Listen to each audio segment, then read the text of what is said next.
ಅಸ್ಸಲಾಮು ಅಲೈಕುಂ ವರಹಮತುಲ್ಲಾಹಿ ವಬರಕಾತು. ಬಿಸ್ಮಿಲ್ಲಾಹಿರ್ ರಹ್ಮಾನಿರ್ ರಹೀಮ್. ಇವತ್ತು ನಮ್ಮ ಆಟೋ ರೈಡ್ನ ಬಗ್ಗೆ ನಿಮಗೆ ಸಂಪೂರ್ಣವಾಗಿ ವಿವರಿಸುತ್ತಿದ್ದೇನೆ. ಬೆಳಿಗ್ಗೆ 8 ಗಂಟೆ ಮನೆಯಿಂದ ಎದ್ದು ಸೀದಾ ಸ್ಟ್ರೈಟಾಗಿ ಹಳೆಂಗಡಿಗೆ ಹೋದೆ.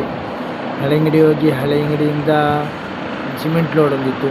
ಅದಕ್ಕಿಂತ ಮುಂಚೆ ಒಂದು ತಿಂಡಿ ಮಾಡಿದೆ, ಇಡ್ಲಿ ಮತ್ತು ಸಾಂಬಾರು. ನಂತರ ಸಿಮೆಂಟ್ ಲೋಡ್ ಮಾಡಿದೆ. ಸೀದಾ ಅಲ್ಲಿಂದ ಸಿಮೆಂಟ್ ಲೋಡ್ ಮಾಡಿ ಬಾಡಿಗೆ ಬಂದೆ. ಬಾಡಿಗೆ ಬಂದು ಅದನ್ನು ಅನ್ಲೋಡ್ ಮಾಡಿ ಬರುವಾಗ ರೈಲ್ವೆ ಗೇಟ್ ಬಿತ್ತು. ರೈಲ್ವೆ ಗೇಟ್ ಬಿತ್ತ ನಂತರ ಅಲ್ಲಿಂದ ಮತ್ತು ರೈಲ್ವೆ ಗೇಟ್ ತೆರೆದ ನಂತರ ಅಲ್ಲಿಂದ ಸೀದಾ ಹೋದೆ. ನಂತರ ಅಲ್ಲಿಂದ ಸೀದಾ ಹೋಗಿ ಮತ್ತೊಂದು ಸಿಮೆಂಟ್ ಲೋಡ್ ಇತ್ತು, ಅದನ್ನು ಮಾಡಿದೆ. ಅದನ್ನು ಅನ್ಲೋಡ್ ಮಾಡ್ತಾ ಇದ್ದಾರೆ ಈಗ. ಅದನ್ನು ಅನ್ಲೋಡ್ ಮಾಡಿದ ನಂತರ ಇನ್ನೊಂದು ಬಾಡಿಗೆ ಕೂಡ ಕರೆ ಬಂದಿತ್ತು.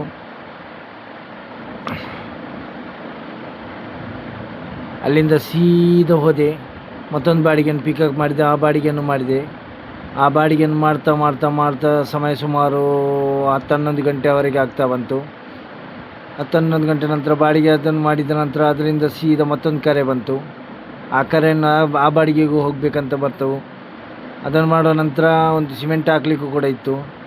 ಆದರೆ ಈ ಬಾಡಿಗೆ ನನಗೆ ತುಂಬ ಇಂಪಾರ್ಟೆಂಟ್ ಆಗಿದ್ದ ಕಾರಣ ಈ ಬಾಡಿಗೆಯನ್ನು ಮಾಡಿದೆ. ಈ ಬಾಡಿಗೆಯನ್ನು ಪಿಕಪ್ ಮಾಡಿ ಇಲ್ಲಿಂದ ಸೀದಾ ಹೋದೆ. ಈ ಲೊಕೇಶನಿಂದ ಸೀದಾ ಹೋದೆ. ಇಲ್ಲಿಂದ ಸೀದಾ ಹೋದ ನಂತರ ಹೋಗುವಾಗ ಮತ್ತೊಂದು ಕರೆ ಬಂತು. ಅದೇನೆಂದರೆ ಮಾವಿನಕಾಯಿಯನ್ನು ಒಂದು ತರಬೇಕಂತ. ಅದನ್ನು ಲೋಡ್ ಮಾಡಿದೆ, ಮಾವಿನಕಾಯಿಯನ್ನು ತಂದೆ. ಮಾವಿನಕಾಯಿಯನ್ನು ತಂದ ನಂತರ ಮತ್ತೊಂದು ಬಾಡಿಗೆ ಕರೆ ಬಂತು. ಆಗಲೂ ರೈಲ್ವೆ ಗೇಟ್ ಬಿತ್ತು. ಇದೊಂದು ದೊಡ್ಡ ಸಮಸ್ಯೆ ನಮಗೆ. ಆ ರೈಲ್ವೆ ಗೇಟ್ ತೆರೆದ ನಂತರ ಅಲ್ಲಿಂದ ಸೀದಾ ಮತ್ತೆ ಹೋದೆ. ಮತ್ತೆ ಹಳೆಂಗಡಿ ಕಡೆ ಮತ್ತೆ ಪ್ರಯಾಣ ಬೆಳೆಸಿದೆ. ಹಳೆಂಗಡಿಯಲ್ಲಿಂದ ಮತ್ತೊಂದು ಬಾಡಿಗೆ ಇತ್ತು.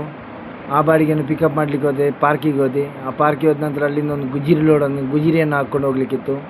ಹಾಗೆ ಹೋಗಿ ಆ ಗುಜಿರಿಯನ್ನೆಲ್ಲ ಲೋಡ್ ಮಾಡಿದೆ. ಲೋಡ್ ಮಾಡಿ ಅದನ್ನು ಸೀದಾ ನಮ್ಮ ಹಳೆಂಗಡಿ ಗುಜಿರಿ ಅಂಗಡಿಗೆ ತಂದು ಅನ್ಲೋಡ್ ಮಾಡಿದೆ. ಅನ್ಲೋಡ್ ಮಾಡಿದ ನಂತರ ಮತ್ತು ಸೀದಾ ಹಳೆಂಗಡಿಗೆ ಬಂದೆ. ಹಳೆಂಗಡಿಗೆ ಬಂದು ಒಂದು ಕೋಲ್ಡ್ ಕುಡಿಯುವಂಥದ್ದು ಮನಸ್ಸಾಯಿತು, ಲಸ್ಸಿ. ಹಾಗಾಗಿ ನಮ್ಮದೇ ಅಂಗಡಿ ಥರ ಇರುವ ಅಂಗಡಿಯಲ್ಲಿ ಹೋದೆ. ಲಸ್ಸಿಯನ್ನು ತೆಗೆದೆ, ಲಸ್ಸಿಯನ್ನು ಕುಡಿದೆ. ಹಾಗೆ ಪಾರ್ಕ್ನಲ್ಲಿ ಗಾಡಿಯನ್ನು ಇಟ್ಟೆ. ಪಾರ್ಕ್ನಲ್ಲಿ ಗಾಡಿಯನ್ನಂತ ಇಟ್ಟ ನಂತರ ಮತ್ತೊಂದು ಕರೆ ಬಂತು. ಹಾಗಾಗಿ ಆ ಬಾಡಿಗೆಗೂ ಹೋಗಿ ಬಂದೆ. ಆ ಬಾಡಿಗೆ ಹೋಗಿ ಬರುವಾಗ ಸುಮಾರು ಮಧ್ಯಾಹ್ನ 11:30 ಗಂಟೆ ಆಗ್ತಾ ಬಂತು.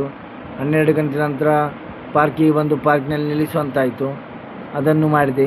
ಅದರ ನಂತರ ಒಂದು ಮುಡಿಪಿಗೆಂದು ಬಾಡಿಗೆ ಸಿಕ್ತು. ಆ ಮುಡಿಪಿಗೆಂದು ಲಗೇಜ್ ಇರುವ ಕಾರಣ ಅದನ್ನು ಹಾಕಿದೆ. ಲಗೇಜ್ ಹಾಕಿ ಸೀದಾ ಮುಡಿಪು ಕಡೆ ಹೊರಡಲಿಕ್ಕೆ ಪ್ರಯತ್ನಿಸಿದೆ. ಹೋಗುವಾಗ ರಸ್ತೆಯಲ್ಲಿ ನ್ಯಾಷನಲ್ ಹೈವೇ 66 ಒಂದು ಆಂಬುಲೆನ್ಸ್ ಕೂಡ ಹೋಗ್ತಾಯಿತ್ತು. ಅದನ್ನು ನೋಡಿದೆ.